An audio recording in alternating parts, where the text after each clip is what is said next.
Hi, I'm Brett from papercartridges.com here in my palatial accommodations on base where I know the lighting here is just absolutely terrible.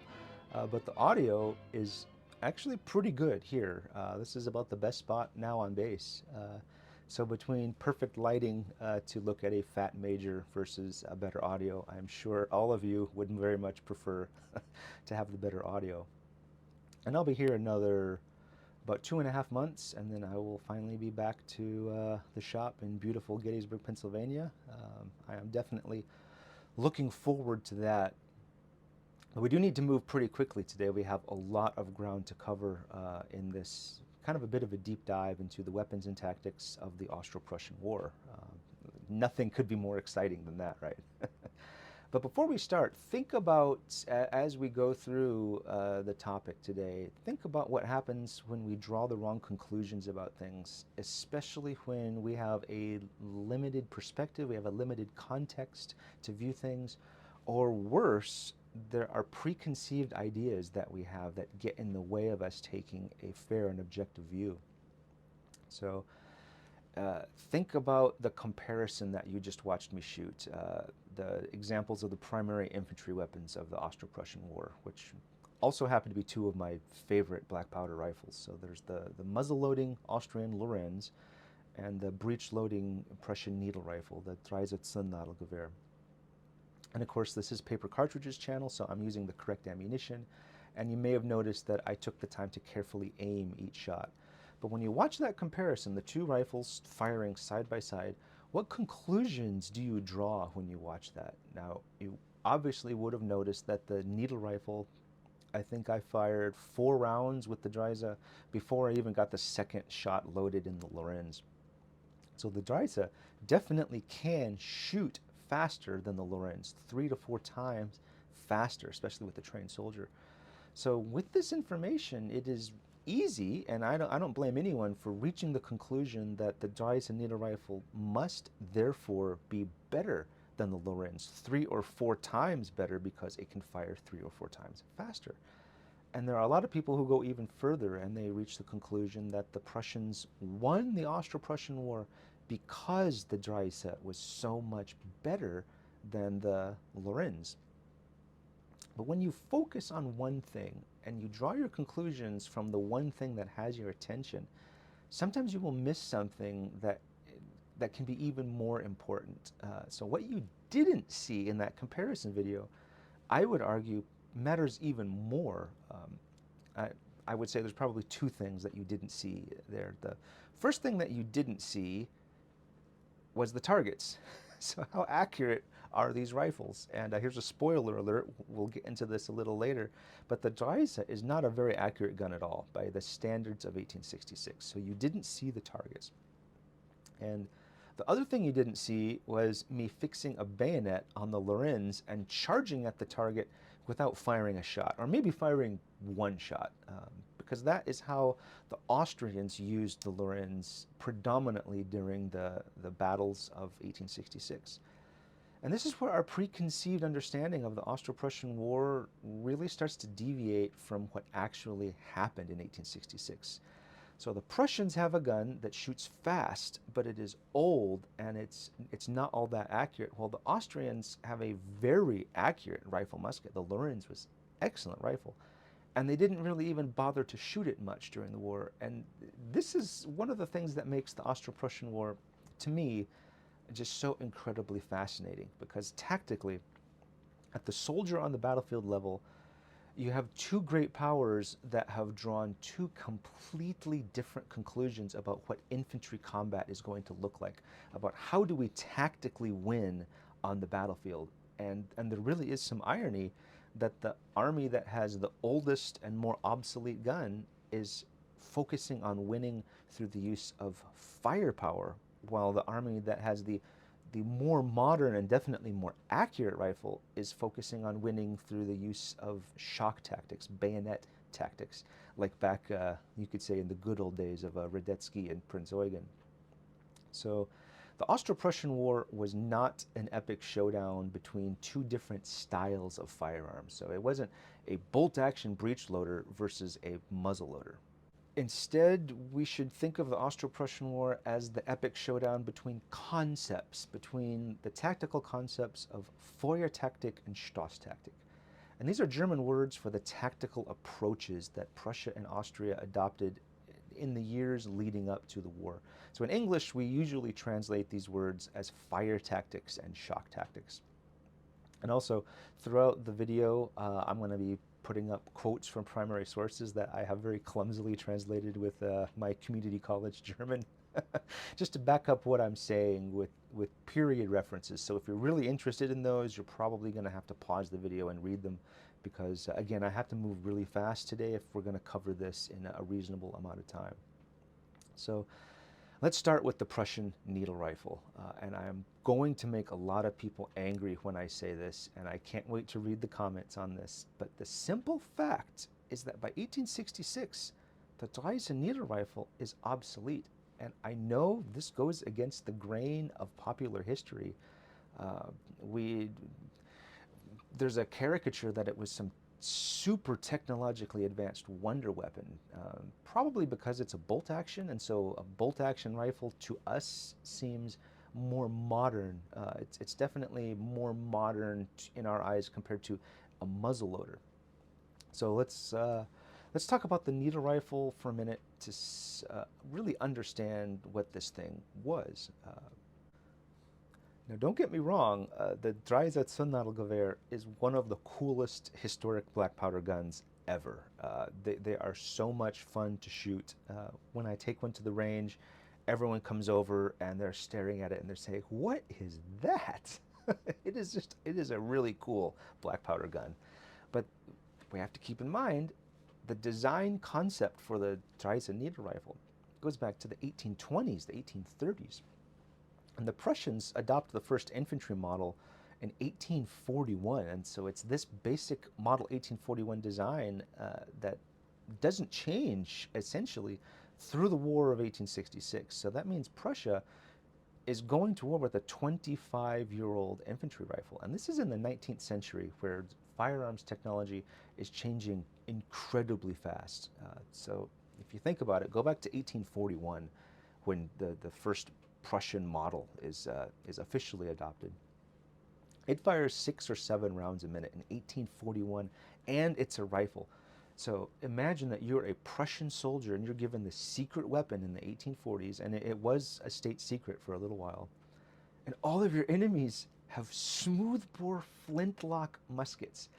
So if you're 150 yards away, you have a rifle that can fire 6 or 7 rounds a minute, and you can hit the enemy consistently. And the enemy with their flintlock smoothbores, if they fire back, they're probably not going to hit you. A smoothbore flintlock is not too effective at 150 yards. So the Dreyse needle rifle has conspicuous advantages initially in rate of fire and accuracy, although we are still talking about black powder here, so after firing several rounds, the gun will start to get foul. There is no actual breech seal on the Dreyse. It's metal on metal. There's no rubber gasket like you would see later on with the Chassepot. So the Dreyse inevitably leaks gas, and the more that it fouls up, the more gas it leaks. So your muzzle velocity, as you're shooting round after round, your muzzle velocities are changing with every shot, and that means the point of impact of your bullet is going to change with every shot. And of course, none of this matters at 150 yards, 100 yards. It doesn't matter. So if you aim center mass at the enemy, you might hit him in the knees. So it really doesn't matter that much. And everything was great. Everyone was happy until old Claude Minier shows up and he ruins everything with the Minier rifle. So by now we're in the early 1850s, and these new rifle muskets show up, and they are much, much more accurate than the Dreyse needle rifle. They have a much higher muzzle velocity, a much flatter trajectory. They don't leak gas. Very consistent shooting.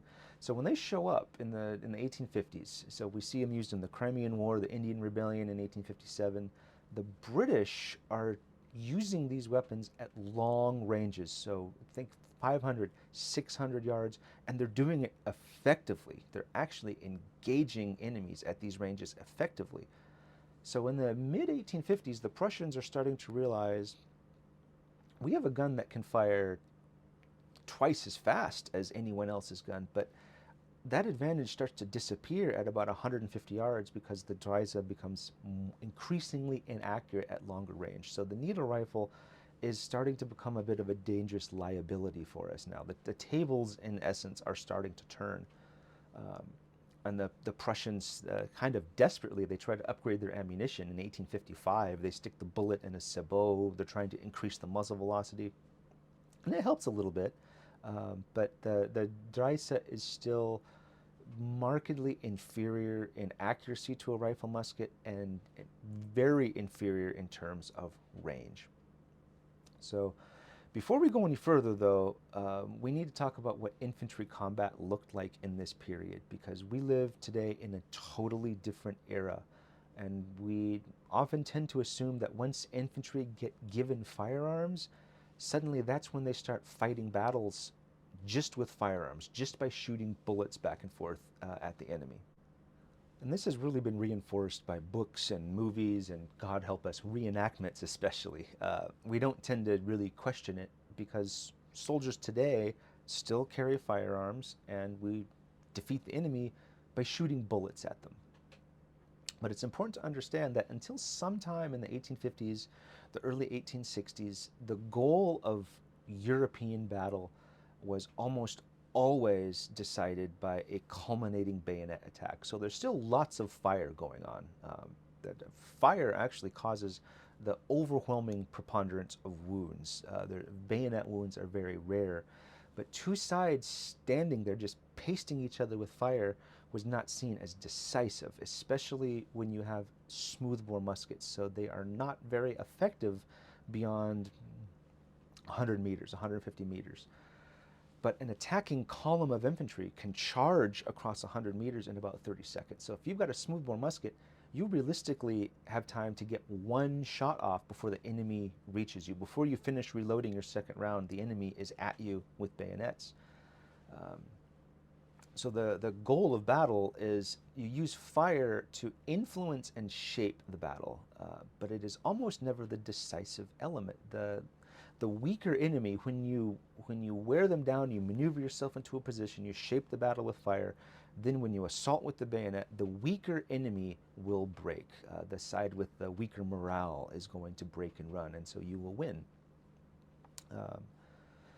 But fire doesn't win the battle alone. Eventually you have to attack, you have to go push the enemy off his position.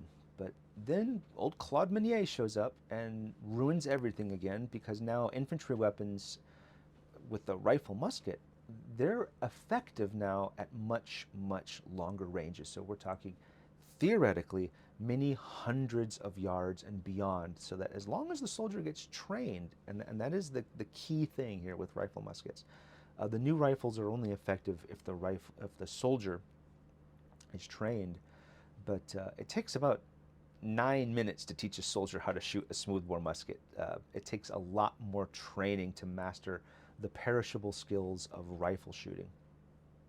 But the British actually took the lead. They were first in a lot of this, training their soldiers to become marksmen, and of course we see them do very well in the Crimea and in India. In the Crimea, they were famously shooting Russian columns to ribbons at 600 yards.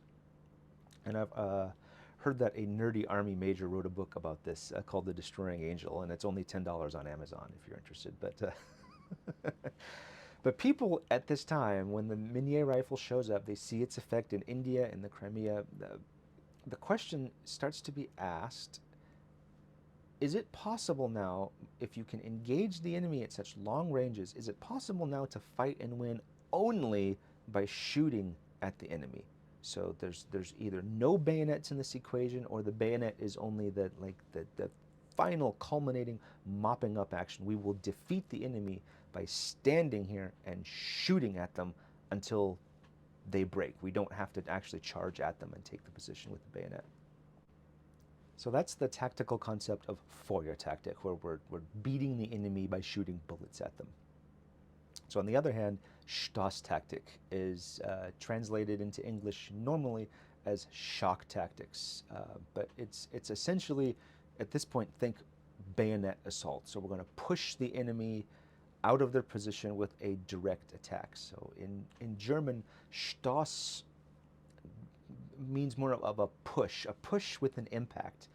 A football player or a soccer player for all my fellow Americans moves the ball down the pitch by stossen der Kugel, so kicking the ball, pushing it down the field. So that's Stoss. So Stoss tactic is shock, pushing attack. So we're going to run up to the enemy and push him out of his position. And it is very effective. I have to emphasize, Stoss tactic is very effective. It has an enormously powerful moral force. Men psychologically will stand and be shot at for quite a while, but when someone runs up at you with a really long blade, there's just something inherently in our psychology that it takes an enormous amount of morale and determination to stand there and cross bayonets. So while bayonet wounds are very, very rare, it is still that bayonet assault that is considered to be decisive. And in fact, it's considered so decisive that these advocates of Stoss tactic are saying this is the only way you actually can win. So you're never really going to destroy the enemy by standing there in lines and just kind of firing back and forth. You know, at some point, someone has to decide we've shaped the battle with fire, but now we have to go in and give them the bayonet. We have to take the position. We have to do that to actually win. And this is backed up by the mid-1850s now. This is backed up by over 150 years of European military history. Stoss tactic is proven and it works. And even the Prussians, with their awesome Dreyse needle rifle, in the 1840s, 1850s, they are still firmly in this Stoss tactic camp until the mid-1860s. So they felt that the needle rifle definitely gave them certain advantages during the opening preparatory shooting phases of the battle as you're maneuvering into position so that you can finally charge in and close it out with the bayonet. But that still has to happen. We still have to go in and finish this with the bayonet. Now, surprisingly, though, if you know anything about this era, the Austrians start to lean a little bit towards fire tactics in the mid-1850s. It was not a wholesale embrace of Feuertaktik, but the Austrians are sympathetic on paper. And we could see this in 1853 when Kaiser Franz made the decision that every single Austrian infantryman in the army is going to have a rifle. And this rifle becomes the 1854 Lorenz. So an excellent rifle, very accurate, the highest bullet velocity of any of its contemporaries. I would argue it's probably the best rifle musket of the era. And the Austrians have well-intentioned plans to start training their soldiers in rifle shooting, like the British. So we're going to allocate training ammunition for them. We're going to establish schools. They publish training manuals that say the soldier must know his rifle. It has a very British feel to it. Like they're trying to move down the same approach the British took, train up our soldiers to be riflemen. Into the later 1850s, the Feuertaktik versus Stoss tactic debate is reaching its zenith. And it is mostly theoretical because the examples that we have of Feuertaktik with rifles in this era, you got the Crimean War, which was a mostly siege war. It was not a major field European battle.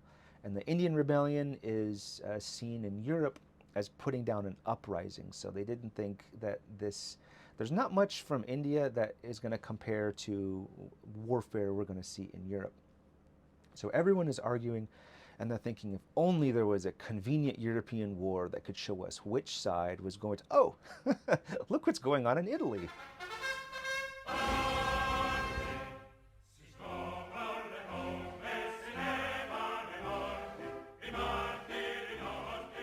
Remember what I said at the start of this video about drawing the wrong conclusions. So when Austria fights the French and the Italians in 1859, part of the wars of Italian independence, there's some big awful, clumsy battles, and neither side performs particularly well in this war, but the French do manage to win.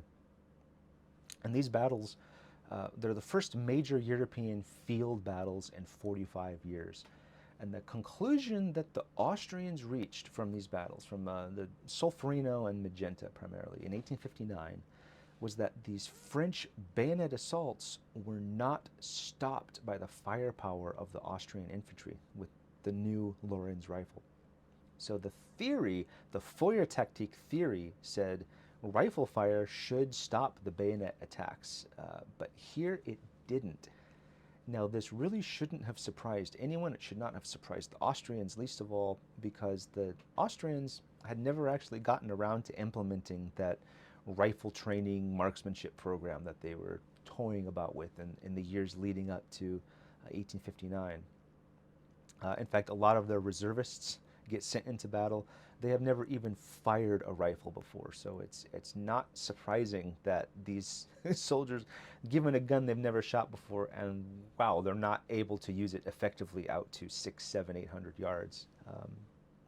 But that really didn't matter because the Austrian High Command, when they study this battle, they come to the conclusion that Feuertaktik did not work. The theoretical capabilities that the Feuertaktik bros were talking about don't match what we actually saw here on the actual real battlefield. The Austrians obsess a little bit over these French bayonet attacks, which were kind of clumsy, but they still won. And I think in hindsight, it is probably safe to say that the Austrians focus on these French bayonet assaults way too much. They focus too much on what the French did, and they focus too little on how unprepared they were themselves. So the Austrians, from the battles in 1859, they draw, I think it's safe to say, the wrong conclusion. And so their army it abandons Feuertaktik completely, and they go all in on Stoßtaktik. They commit entirely to the bayonet shock attack.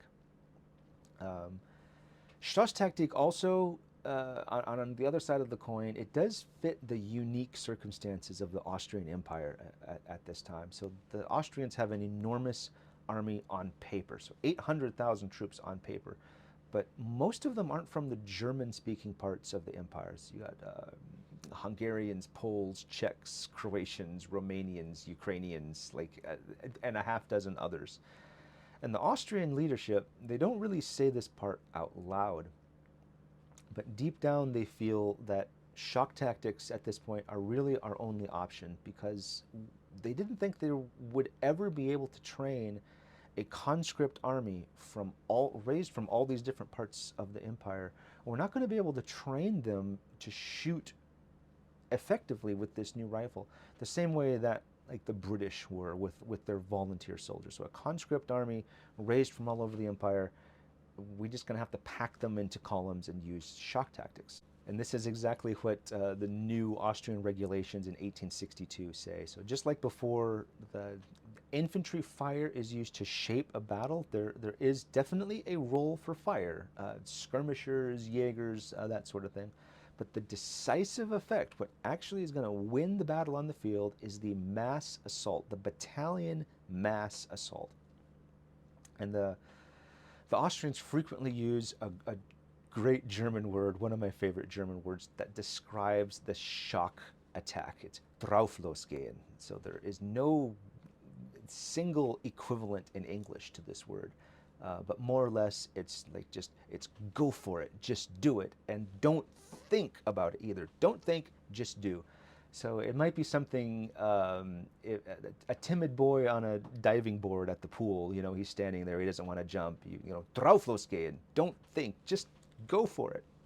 And the Austrian officers in this period, in the early to mid 1860s, start training their soldiers that you have to absolutely commit to the bayonet attack, because they're telling their soldiers this is actually safer for you. So the sooner you reach the enemy, the sooner you drive the enemy out of their position, the sooner the danger to you subsides. And the worst thing that you can do in a mass assault is to slow down or stop, or God forbid, stop and return fire, that is when you die. That's when the enemy with their rifles shoots you, when the charge loses its momentum and stops, and then you start shooting back. So drauflosgehen, all in, the force of the column behind you, the guys behind you are pushing the guys in front. And this works very well for a conscript-based army. You know, Napoleon mastered some of very similar column-based tactics. It's great for a conscript army. And today, 21st century, these are very foreign concepts to us. It doesn't really make sense to us. We see them as archaic and very crude. But in the black powder era, these battalion column masses are almost impossible to stop just with firepower. These column masses, you pack your guys together, you deliver an overwhelming number of soldiers on the objective. They all have bayonets and they all have loaded muskets. It is very, very effective. It is a little crude, and casualties were accepted just as a matter of course. Like, yeah, this tactic, we're going to take some casualties. But that's the cost of war. There's always going to be casualties in war. Better to be decisive, better to win right away, absorb our losses, and use these tactics that had been proven up to this point to be cheap and very, very effective. So when all this is going on, so we're now we're late 1850s, we're moving into the early 1860s, and the Prussians themselves are grappling with these questions of Feuertaktik versus Stoßtaktik. And of course, Prussia, they have another ironic problem, and that is the rate of fire of the needle rifle itself. So that is becoming a bit of a double-edged sword, and you see this in the Prussian literature in this era. They're worried that their rivals are being armed with these new rifle muskets. So they have 3 times the effective range of the needle gun.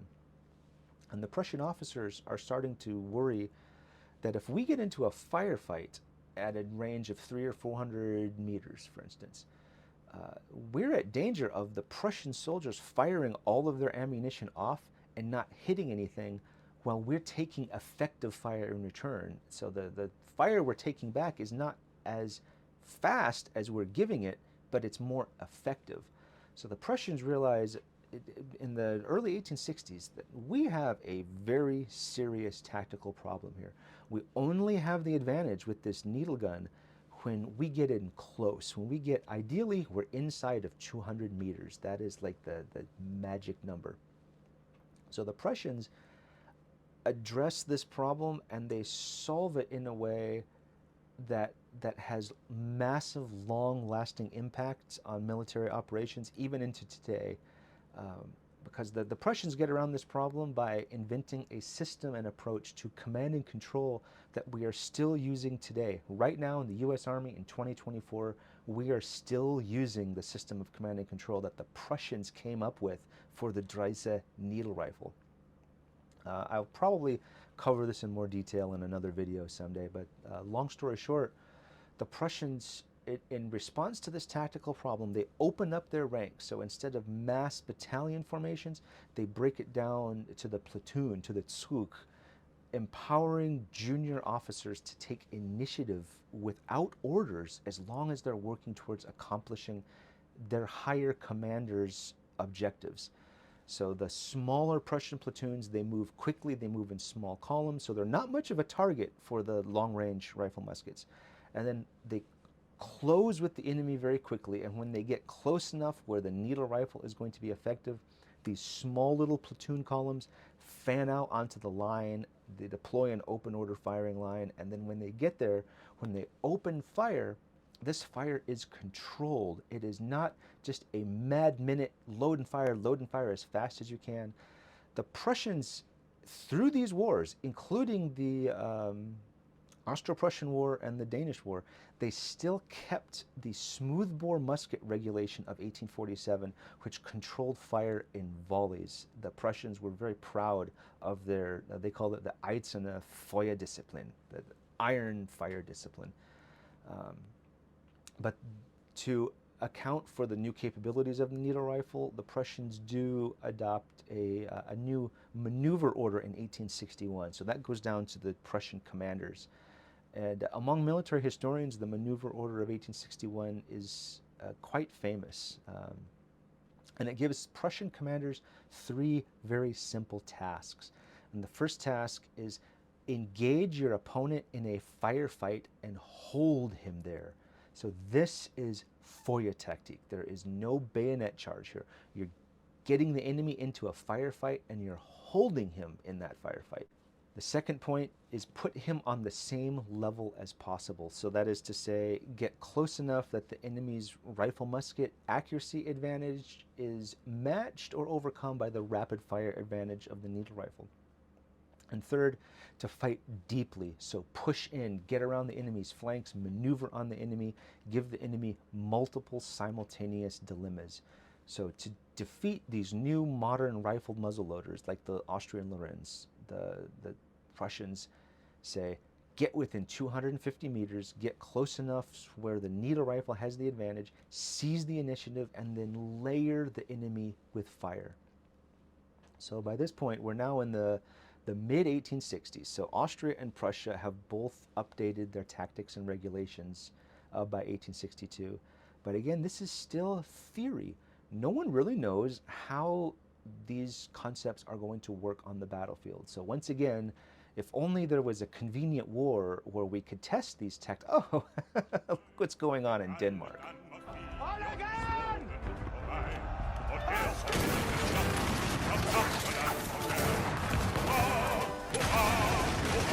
So there's a dispute over who is going to succeed as the Duke of Schleswig, and that was the casus belli for launching the Second Schleswig War in 1864. So Austria and Prussia are actually allies together in this war against Denmark. And this was an excellent opportunity for both Austria and Prussia to test out their new tactics and doctrines on an actual battlefield.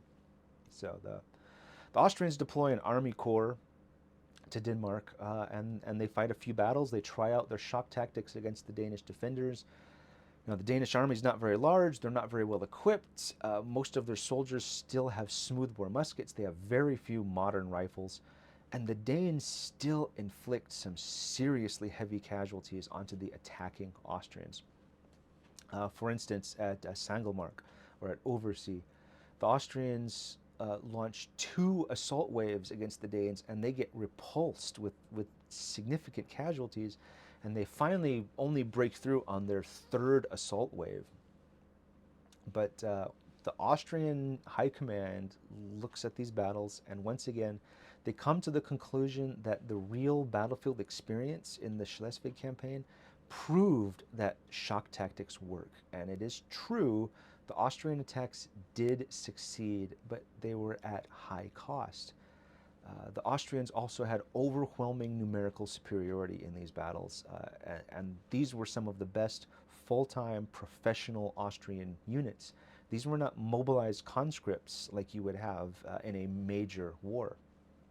And they're fighting the Danes with obsolete weapons. The Danes are badly outnumbered. So all of that kind of got brushed aside, and the Austrians decided our shock tactics work. Our new regulations really work. But I think partly that's because they had to see that. They wanted to see that. They drew that conclusion in, I think it's fair to say that this was a bit of confirmation bias.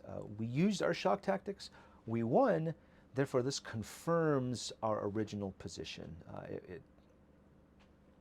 Never mind that it took multiple assaults against a outnumbered and poorly armed enemy that inflicted serious casualties on us to win. There were a few people in the Austrian army that did try to raise an alarm. After the war, there was a Habsburg general who did say, like, look, we managed to defeat the Danes who had smoothbore muskets, but this is never going to work against the Prussians with rifles. And he brought his concerns right before the Austro-Prussian War started. He came to the Austrian commander, Feldzeugmeister Ludwig von Benedek, who told him, he said, Geh, du bist ein Theoretiker. So in other words, you're a theoretician. You're just talking theory to me. Because the Austrian high command, again, has to insist that the real battlefield experience from Denmark and from Italy in 1859 trumps the theoretical argument about the power of the rifle. So the Prussians also, they get to test their new tactics, but Schleswig was another mostly siege war, and the Prussians didn't have much of an opportunity to test the needle rifle in open battle, except for a fairly small skirmish that was on July 3rd, 1864. So interestingly, it's a year to the day after the end of the Battle of Gettysburg. And there was a skirmish at a place called Lundby, where there's a larger Danish force, and they spot a smaller Prussian element, and in regular style, the Danes launch a Stoss-tactic bayonet assault against the Prussians. And the Prussian captain, he does what he's been trained to do at this point. So he holds his fire, he keeps his fire discipline until the Danish column is about 200 meters away, and then he opens fire with disciplined, controlled, rapid volleys. And they just shred this Danish column to ribbons. It is total carnage, an absolutely one-sided battle. The Danes take 50% casualties at Lundby, and the Prussians had 3 soldiers wounded. So it is an absolute open-shut, clear triumph of Prussian fire tactic with the Dreyse needle rifle. And this little skirmish has enormous influence. The Prussians obsess over Lundby. They raise it up as like the perfect example of battle. And they say this is what every junior officer needs to do. Keep your strict fire discipline, get your unit close to the enemy, and then open, controlled, disciplined fire at short range. Save your ammunition for that decisive moment. And it also has another effect. It gives the Prussian soldiers themselves a confidence that this new feuer tactic approach is actually going to work. So remember that this is still a new concept. So defeating an enemy just by shooting bullets at them is a new concept, especially if you have to trust your rifle to stop this huge enemy mass that is charging at you with bayonets. That's incredibly intimidating. But the skirmish at Lundby gives the Prussian troops some confidence that they can stop an enemy bayonet assault just with firepower, even if it's firepower from a almost 25-year-old rifle that's mechanically kind of crude, and it is falling behind the rest of European weapons in range and accuracy. It's still going to do the job to stop these bayonet assaults. So we have Austria and Prussia embracing these opposite tactical forms in the years and the months right before they go to war in 1866. So in this period, in 1865 and early 1866, you have war on the horizon. It's coming, and it is very interesting, at least to me, history nerd, to read the last-minute orders, the last-minute guidance that the high commands on both sides push down to their troops as the war is about to start. And the Danish War was a bit of a personal triumph for the Prussian chief of the general staff, Helmut von Moltke. And he was a visionary of feuer tactic, and he was successful in 1864. So he is really pushing the example of Lundby. Like, this is the example we need to follow across the board in battle. Moltke was concerned because in the Danish War, several Prussian units at various times shot off all of their ammunition, and the Prussians only avoided disaster because they had reserves standing by and they could plug the gap and replace the units that were out of ammo. And Moltke realizes that if I'm in a major war against a great power like Austria, I'm not going to have reserves just standing by to plug these gaps. Everyone is going to be committed. So Moltke beats fire discipline with even more emphasis down onto his commanders. He tells them, you will not fire at long range. It is not effective. Your soldiers will waste their ammo shooting at long range. So in 1865, Moltke is writing that the future war, is going to be decided by massed fire at relatively close range, where the crappy ballistics of the needle rifle don't really matter. So he tells his officers, quite famously, he says, a deployed battalion which allows the attack of an enemy to come within 300 paces, so he's thinking of the Austrians here, obviously. He says they'll have the time to send thousands of bullets into him, even with the most determined action of the opponent. A commander who knows how to bring his battalion to the opponent at 300 paces can count on certain success. And this is very important to understand, that the Prussians here are adapting their tactics, they're adapting their style of warfighting around that double-edged sword that is the needle rifle. So it can shoot fast, but it can't shoot very far. And Moltke knows Prussia's only option is to get in close and then shoot fast. So get within 300 Schritt, 300 paces, a little over 200 meters or so, and then just layer the enemy with fire. Now, interestingly, the Austrian plan is also to get their units within 300 Schritt. So the Austrian commander, the Austrian North Army commander, was Ludwig von Benedek, and he pushes out an order to the army in May of 1866, so right as the war is about to start. And most of his orders are about discipline, they're about uniforms, they're about ceremony. And he finally gets to talking about fighting, and he says, when we go into battle against the Prussians, he says, gather up the boys, put them in these tightly packed formations, march resolutely within 300 pace of the enemy, and then launch the bayonet charge. Drauflosgehen, that is such a great word. Probably not if you're an Austrian soldier in 1866. But in one of Benedek's most fascinating orders, he goes a little bit further, and it's kind of morbidly fascinating, because we can look into the tactical mindset of the Austrians on the eve of war. So Benedek says these silly Prussians have put all of their faith in the needle rifle, and they are solely trusting in Feuertaktik to stop the Austrian attacks. And we know the Austrian interpretation of recent military history, so 1859 and 1864, the lesson learned is that Feuertaktik does not and cannot stop the determined bayonet charge. The Drauflosgehen is going to beat bullets. So Benedek triumphantly tells his army that Prussia's ridiculous overconfidence in their needle rifle is a weakness that Austria can exploit. Remember that Moltke in 1865, he says the needle rifle will achieve certain success. A determined bayonet charge cannot get through thousands of bullets. And Benedek kind of seizes on this, and he goes, aha, the Prussians are convinced that a frontal assault is going to be impossible against their needle gun. So that's exactly what we will do. We'll take the Prussians by surprise with a direct frontal assault, because that's the last thing they'll expect us to do. And this kind of sounds like a battle plan straight out of the imagination of General Melchett. But it's also, kind of tragically, it's the only card that the Austrians really have to play at this point. They have an army that can't shoot. They have an army that speaks 14 different languages. It's made up of conscripts, mobilized reservists. They have never fired a rifle, or if they have, they get 20 rounds a year in rifle practice in the Austrian army.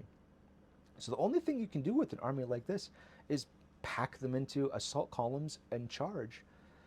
And Benedek, the Austrians are counting on the tremendous moral power, the proven shock effect of these attack columns to shake the Prussians and panic them.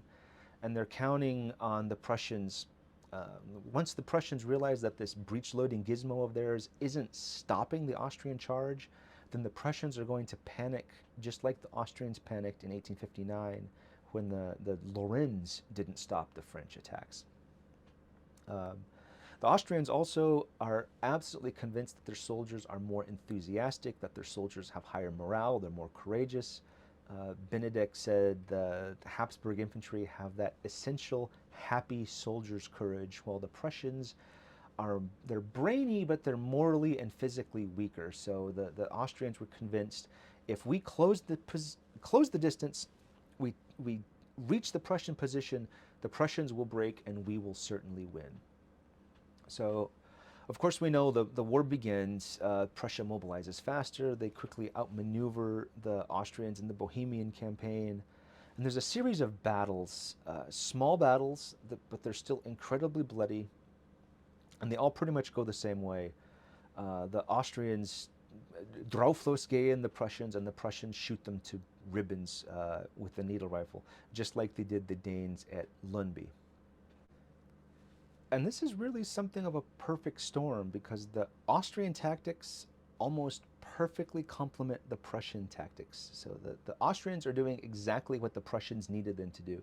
Get within 200 meters where the needle rifle is most effective. And that's what the Austrians are doing almost every time. So the Prussians really couldn't ask for a more convenient or accommodating enemy. And the casualties in the opening of the Austro-Prussian War, in these opening battles, the casualties are utterly lopsided, and the Austrians lose battle after battle, and they finally win one. They only win one battle in the entire war, and that was at Trautenau, June 27th, 1866, where the Austrian shock attack columns actually did push the Prussians back. They actually drove the Prussians off of the high ground. The Prussians, uncharacteristically, the Prussians panicked. There was a bit of a rout. And in some ways, you could say that Trautenau sort of proved that Stoßtaktik could win against the needle rifle. But the Austrians took 4 times more casualties than the Prussians to win this war. So kind of a Pyrrhic victory. And a couple of days after this glorious victory at Trautenau, the Austrians retreat from there because they're being cut off by the Prussians maneuvering around them. So the whole thing was absolutely for nothing at the end of the day. But the Austrian casualties are just so wildly incomprehensible that even Benedek realizes at this super late hour, in the middle of a campaign that is ongoing, a chaotic, ongoing campaign, it's like something needs to change. I have to change my tactics. So he publishes Army Order number 41, the day after Trautenau. And this is perfect Benedek. So he says, basically he says, like, you know, hey guys, I love this whole bayonet shock attack thing you're doing. I think it's really great. Keep it up. Don't let me talk you out of doing it. I love the Drauflosgehen. You definitely keep doing all of that. But if you could go ahead and soften up the Prussians with some artillery fire first before you charge, you know, that would be great. Because the one bright spot in this entire disaster of a campaign so far for the Austrians has been the Austrian artillery. It is very effective. It's performing a lot better than the Prussian artillery. But shifting tactics mid-campaign, hoping artillery can close the gap somehow, is the definition of desperation. And the Austrians continue to fall back. They're retreating ahead of the Prussian advance. And if you know the history of the Austro-Prussian War, you know where we're going. They take up positions near Königgrätz in a fairly tightly packed, centralized location with the back of the army against the Elbe River. And it really kind of it doesn't make much sense. But this Benedek concentrates his army there. And Moltke cannot believe it when he discovers the main Austrian position, and he realizes the opportunity that he has. The Austrians are concentrated here with their backs to a river, but Moltke also knows the Austrians, they're bloodied, they've been shot up a little bit, but the Austrian army is concentrated. It's all in one place. Almost 250,000 troops. It's one of the largest armies ever fielded in military history at this point. And it is incredibly dangerous. It's like a cornered bobcat. And Moltke's army is not concentrated. His army is in 2 major columns. So he has to concentrate his army before he can move against the Austrians. So he sends messengers off to the other army group, the Second Army under the Crown Prince. But before the Prussians can bring all their forces together, Prince Friedrich Karl kind of jumps the gun. He initiates an attack on the Austrian lines when the Crown Prince and the Prussian Second Army, they're still something like 15 miles away. And this is the morning of July 3rd, 1866, as the Battle of Königgrätz opens. So this is 3 years to the day after Pickett's charge at Gettysburg, and it's 2 years to the day after the Battle of Lundby in Denmark. And when the battle opens, so Benedek knows that I am facing, in front of me, there's half of the Prussian army. The other half is out there somewhere. So Benedek holds back a fairly large reserve, but then he counterattacks with the rest of his army. and there's some really savage fighting. The Austrians are technically on the defense here, but the Austrians use the tactical offense for everything. So they're launching Drauflosgehen assaults straight into the muzzles of the Prussian needle guns. The worst of it was probably in the Schwebwald, which is a dense pocket of forest, and the Austrians attack, and they drive the Prussians out of the Schwebwald at a huge cost, but the Austrians are driving the Prussians back, assault after assault, as the morning goes. The hours go by, Benedek starts to commit more and more of his reserve, and by noon, mopey old Benedek is starting to see a little bit of a glimmer of hope. He was not optimistic before this battle. He had actually written to Kaiser Franz saying there's going to be a catastrophe. You need to make peace right now.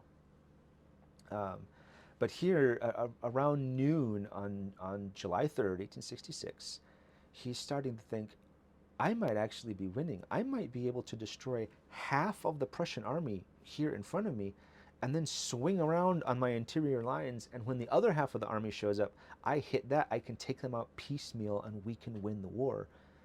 And Benedek is not the only person who's actually thinking this, because King Wilhelm of Prussia is watching from a hill behind the Prussian lines, and as the fog lifts around noon, he is seeing the Austrians advancing along the entire battlefront. And King Wilhelm, he's a Prussian king. This guy has been raised to know strategy and warfighting since he was a child. So he knows what's going on. He is recognizing what is playing out in front of him. And the king very famously turns to Moltke, who is right next to him. And the king says, Moltke, Moltke, wir verlieren die Schlacht. He says, Moltke, we are losing the battle. So pause here. It is noon. Let's think about it. Noon, July 3rd, 1866. Stosstaktik versus Feuertaktik. And it is close. The Königgrätz was not the Dreyse Zündnadelgewehr just like slicing through these Austrians like a freaking laser beam. It is close. And yes, the Austrians are taking casualties. They expected that. They know Drauflosgehen means casualties, but it's working. They've driven the Prussians out of the Schwebwald. They're pushing the Prussians back, and it is close, and the Prussians are at the verge of breaking. But then the Crown Prince shows up with the Prussian Second Army. They have been marching since 4 in the morning. When Moltke's order arrived, they didn't waste any time. They immediately got on the move. So if the Crown Prince had taken an hour or two longer, it might have been too late. The Austrians may well have won, but the Prussian Second Army shows up on the Austrian right flank. By this point, Benedek had committed his reserves, and the Austrians were in such a tight concentration that they didn't have much room to adjust. And when the Prussian army appears on their flank, there's confusion. Confusion turned to panic. Panic became a mad stampede retreat. And the Battle of Königgrätz ends in a decisive Prussian victory that almost didn't happen. So that is why Prussia won the Austro-Prussian War at the tactical level. Of course, there are many bigger picture reasons why Prussia won. Their railroads, they had a much better mobilization. They integrated their reserves a lot better. The Prussian General Staff, which had the authority to plan and direct operations, incredibly important. But the needle rifle did contribute to the Prussian victory, but just probably not in the way that popular history has described it. The age and the limitations of the needle rifle forced the Prussians to come up with new tactics, new methods of command and control, and I would absolutely argue these are far more revolutionary than just the clunky old Dreyse Zündnadelgewehr itself. And the proof of this is in the Franco-Prussian War. So by this point, the French have a new rifle, the Chassepot. It is much better than the Dreyse. The Dreyse is 29 years old now at this point, and the Prussians still win. So they didn't win the Franco-Prussian War because the they had the better gun. And I will leave the final word to a Prussian-born officer, Wilhelm von Rustov, who he became an instructor in the Swiss army. And as a young officer, he volunteered for Garibaldi. He fought against Austria in 1859. And then in 1866, both of his brothers are Prussian infantry officers, and both of them get killed in action fighting against Austria. So Wilhelm von Rustov is not naturally sympathetic to Austria at all. But in an excellent history he wrote on the War of 1866, he says this: "A little more fire on the Austrian side, a little more spirit here, a fortuitous delay on the Prussian side, perhaps just an hour, and the Battle of July 3rd was won for Benedek. Here everything was hanging by a hair. And no matter how much talk after the victory that it was thanks to the needle gun, it is not true." So I hope this was useful. This was maybe a little dry, but I wanted to add some context and depth to one of the most enduring myths, you could say, around the black powder firearms that I'm interested in. I have several Dreyse needle rifles, and when I get home, you can definitely look forward to more content of me shooting those and making the ammunition for them.